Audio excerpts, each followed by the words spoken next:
Mary had a little man. The fault. We believe that all men are created equal. To the magnificent mosaic that is America. From radio beacon to radio beacon. I have a dream. Change has come to America. Believe me. Help is on the way. Knock, knock. Who's there? It's a figment of your imagination. Randi Rhodes Show. Turn up your mind.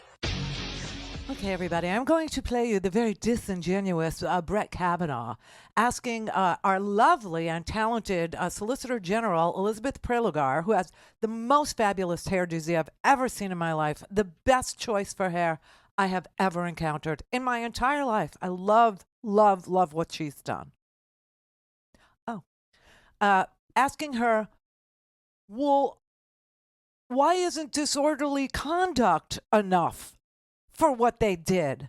Really? There's 6 other counts in the indictment here, which include civil disorder, physical contact with the victim, assault,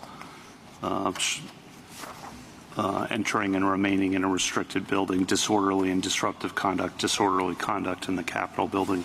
And why aren't those 6 counts good enough, just from the Justice Department's perspective, given that they don't have any of the hurdles? Because those counts don't fully reflect the culpability of petitioner's conduct on January 6th. Those counts do not require that petitioner have acted corruptly to obstruct an official proceeding. And obviously, petitioner committed other crimes that we've charged and that we're seeking to hold him accountable for.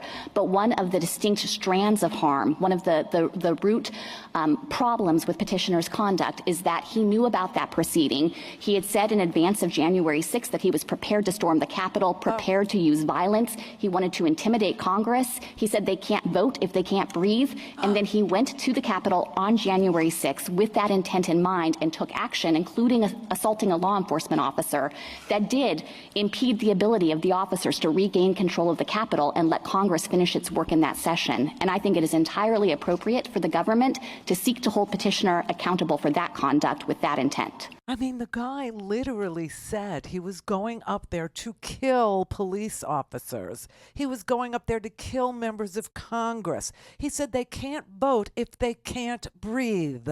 Now, how am I to interpret that, Brett? Not my Brett. Kavanaugh Brett. How should we interpret that? Should that be interpreted as a premeditated corrupt intention or disorderly conduct? Good Lord, man, they have to actually twist themselves into various positions not even included in the Kama Sutra in order to make this argument.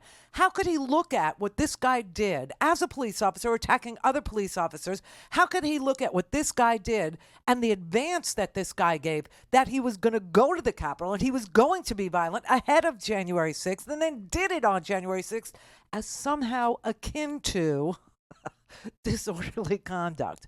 I mean, this just, it robs the mind of reason and logic. Do you know what I'm saying? Like, there's no ability to, discern what is right and what is wrong in their world, because for them, they could look at that and say, why isn't disorderly conduct enough? Are you kidding? You're freaking kidding me with this, right, Brett? Cav, where's Squee? Squee needs to, have a little talk with you about, the reality of disorderly conduct versus corrupt intent to stop an official proceeding where the Electoral College is going to be certified by Congress and make the winner of the last election, Joe Biden, the president of the United States, and they won't have it. I mean, how is that disorderly conduct? I don't even understand. I honestly don't. Okay, here's Gorsuch having a shot at it. He wants to know why all protests, all of them, aren't, corruptly intended to be obstruction of a official proceeding. That was his question. Would a sit-in that disrupts a trial a sit-in or access to a federal courthouse qualify? Would a heckler in today's audience qualify or at the State of the Union address? would pulling a fire alarm before a vote qualify for 20 years in federal prison? There are multiple elements of the statute that I think might not be satisfied by those hypotheticals, and it relates to the point I was going to make to the Chief Justice about the breadth of this statute. The kind of built-in limitations are the things that I think would potentially suggest that many of those things wouldn't be something the government could charge or prove as 1512c2 beyond a reasonable doubt, would include the fact that the actus reus does require obstruction, which we understand to be a meaningful interference. So that means that if you have some minor disruption or delay or some minimal outburst, we don't think it falls within the actus reus to begin with. My outbursts require the court to reconvene after the proceeding has been brought back into line, or the pulling of the fire alarm, the vote has to be rescheduled, or the protest outside of a courthouse makes it inaccessible for a period of time. Are those all federal felonies subject to 20 years in prison? So with some of them, it would be necessary to show nexus. So with respect to the protest outside the courthouse, we'd have to show that, yes, they were trying to stop the proceeding. Yeah, they were trying to stop the proceeding. Yes, and then we'd also have to be able to prove that they acted corruptly, and this sets a stringent mens rea. It's not even just the mere intent to obstruct. We have to show that also, but we have to show that they had corrupt intent in acting in that way. We went around that tree yesterday. I know. I heard the argument yesterday, but I guess what I would say is that to the extent that your hypotheticals are pressing on the idea of a peaceful protest, even one that's quite disruptive, it's not clear to me that the government would be able to show that each of those protesters had corrupt intent. So mostly peaceful protest that actually obstructs and impedes an official proceeding for an indefinite period would not be covered? Not necessarily. We would just have to have the evidence of intent, and that's a high bar.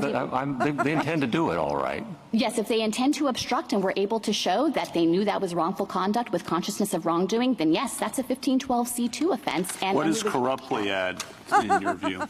So corruptly adds the requirement that the defendant's conduct be wrongful and committed with consciousness of wrongdoing. And this traces to the court's decision in Arthur Anderson, where the court said this is a term with deep historical roots, with a settled meaning, and that it connotes not just knowledge of your actions, which is, the intent to obstruct in this case, but further requires that it be done corruptly. And just to give you a more concrete example of how this has played out in the January 6 prosecutions, I'd point to the jury instruction in the Robertson case, which we refer to and quote in part on page 44 of our brief.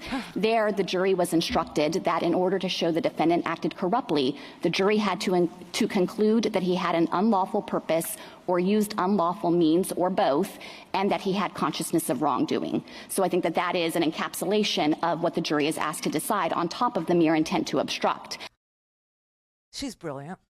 She seems exceedingly competent. She does. She looks a little like Tony, your girlfriend. She looks a little like that. With my haircut. She does resemble. If Tony ever cuts bangs, she's Elizabeth Prelogar. Or me. Which I think I just ruined your entire sex life for the rest of your, existence. I'm sorry. I was grabbing a phone call. Did you say something a second ago? No, I did not. And if I did, I apologize because I should not have. Okay. But anyway, so 1512c2 is what she's quoting there. That is the obstruction of an official proceeding statute. That's what she's referring to when she says that. And she's explaining to idiot boy up there, Gorsuch, that not only do you have to obstruct a proceeding, he's going, so if people, heckle me and I have to, shut down the court and, then we have to reconvene later once it's brought back into order, does that fall under 1512c2? And she's like, no, it isn't. But, you could, and she may have, said this in another portion of her argument.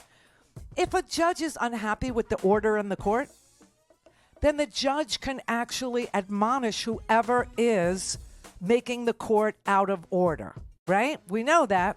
And if that person continues to disorder the court with talking out of turn or protesting or holding signs or yelling or screaming or making noises, or doing anything disruptive, guess what the judge can do?